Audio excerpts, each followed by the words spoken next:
प्यारे बच्चों, आज हम पढ़ने जा रहे हैं हिंदी का पाठ नंबर 2, 1 रुपया।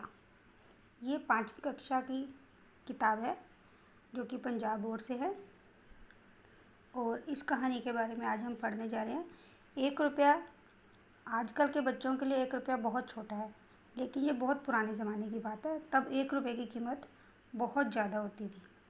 तो 1 रुपये से एक इंसान ने कितना बड़ा काम कर लिया, उसी से के बारे में ये कहानी आपको बताएगी। और आत्मविश्वास की कहानी है, ये स्वावलंबन की कहानी है। एक बार ईश्वर चंद्र विद्यासागर कहीं जा रहे थे।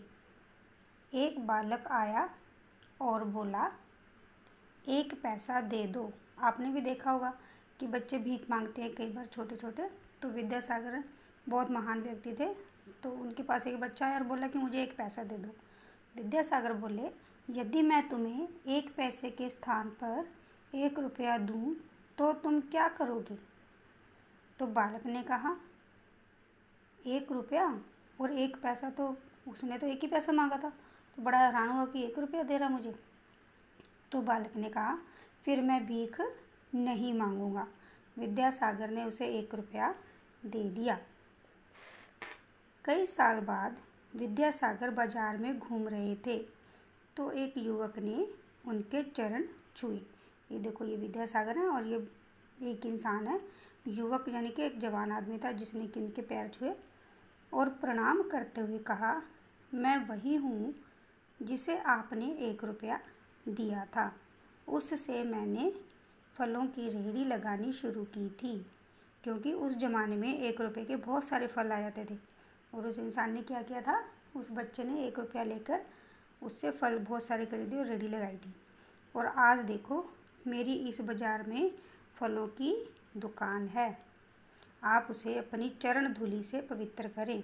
चरण धूलि क्या होता है? हम कहते हैं ना कि भाई हमारे घर में अपने चरण डालिए तो हमारा घर पवित्र हो जाएगा। तो उसने भी बोला, आप भी मेरी दुकान में आइए और अपनी चरणों की धूल से मेरी दुकान को पवित्र कीजिए। बेटा, इस कहानी से हमें यही पता लगता है कि भीख मांगना तो बुरी बात है ही। अगर आपको पैसे मजबूरी में आपको भीख मांगनी पड़ती है तो आप कमाई पर ज़्यादा ध्यान देना चाहिए बच्चों को, क्योंकि छोटा मोटा काम करने से हम धीरे धीरे अपने आप ही बड़ा काम भी कर सकते हैं। तो ये स्टोरी पढ़कर, ये कहानी पढ़कर आपको लगा होगा, कुछ सीखने को मिला होगा। तो आप अपने मन से देखिए कि आपको क्या शिक्षा मिली है इस कहानी से। और बच्चों, ये इस पाठ का अभ्यास है। अभ्यास यानी जिसको आप एक्सरसाइज बोलते हो। तो आप इस लाइन को ध्यान से पढ़िएगा। ये लिखा है, नीचे गुरमुखी और देवनागरी लिपि में शब्द दिए गए हैं। गुरमुखी यानी पंजाबी और देवनागरी क्या होती है? हिंदी। इनको अच्छे से आपने पढ़ना है। और देखो, हिंदी में हम ईश्वर पंजाबी में कैसे लिखते हैं और हिंदी में इसको कैसे लिखा जाता है। तो एक तरफ पंजाबी में और एक तरफ हिंदी में लिखे हुए हैं, जो कि आपने अपनी नोटबुक में करने हैं। और इसी तरह से कुछ शब्द अर्थ दिए गए हैं कि पंजाबी में भी हम बोलते हैं और हिंदी में हम अलग से बोलते हैं उसको, है ना। जैसे पीख पंजाबी में बोलते हैं तो हिंदी में क्या बोलेंगे? भीख।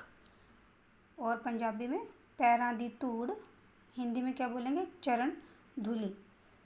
आगे देखिए, ये शब्द दिए गए हैं, आपको ने देखा होगा। ये श जो है, इसके नीचे जो लाइन लगी हुई है वो क्या बताती है कि ये आधा श है, ठीक है। और आधे श को हम, अगर ये डंडी आप नहीं लगाएंगे, इसको हलंत बोलते हैं, अगर आप ये नहीं लगाएंगे तो आप इसको श को आधा ऐसे लिख सकते हैं, श वो। अगर हमसे इससे शब्द बनाएंगे तो ये देखिए, आधा शब्द बीच में आ गया, अक्षर बीच में आया तो ईश्वर बन जाएगा। इसी तरह आधा न, आधा द, फिर र, चंद्र न, फिर आधा के पैर में र, देखो तो चंद्र बन जाएगा। आधा द, यो, आधे द को ऐसे लिख सकते हैं हम। और यो विद्या, तुम्हें। तो इसी तरह से ये आगे शब्द दिए गए हैं जो आप आधे शब्द अक्षरों से बनाना सीख सकते हैं। उसके बाद जो है वो है शब्द अर्थ। और इन शब्द अर्थों को आपने ध्यान से देखना है। जैसे चरण का मतलब क्या होता है? पैर। चरण धुरी, पैरों की धूल। प्रणाम, हाथ जोड़कर अभिवादन या नमस्कार करना। पवित्र, स्वच्छ या सत्भाव से युक्त। स्वच्छ का मतलब बिल्कुल साफ। और यहाँ पर देखिए कुछ प्रश्न पूछे गए हैं जिनका कि उत्तर आप दे सकते हो क्योंकि आपने कहानी पढ़ ली है। बालक ने ईश्वर चंद्र विद्यासागर से क्या मांगा? तो बालक ने ईश्वर चंद्र विद्यासागर से 1 पैसा मांगा था। ईश्वर चंद्र विद्यासागर ने बालक से क्या कहा? ईश्वर चंद्र विद्यासागर ने कहा कि अगर मैं तुम्हें 1 रुपये की जगह पे माफ़ करना, तुम्हें 1 पैसे की जगह पे 1 रुपया दूँ तो तुम क्या करोगे? बालक ने 1 रुपये का क्या किया? बालक ने 1 रुपये की से फलों की रेहड़ी लगाई। इस कहानी से आपको क्या संदेश मिलता है? इस कहानी से हमें क्या संदेश मिलता है कि कोई भी काम छोटा या बड़ा नहीं होता, बल्कि मेहनत करके अपने जीवन को सफल बनाना चाहिए। अब ये है, इसको समझना है। तो ये क्या है? एक, अनेक, यानी कि एक से जो अनेक बनते हैं तो उसको हम बहुवचन भी बोलते हैं। 1 पैसा हो और ज़्यादा हो तो हम क्या कहेंगे? पैसे। रुपया, रुपये। दुकान, दुकानें। एक ध्यान रखना है, बस एक ही मात्रा लगाकर उसके पीछे बिंदी ज़रूर लगानी है। अब इसमें भी देखिए आपको क्या फ़र्क है। यहाँ पे रुपया, पीछे आ की मात्रा लगी है तो इधर जाके सिर्फ एक ही मात्रा लगानी है, आ की मात्रा को हटा के।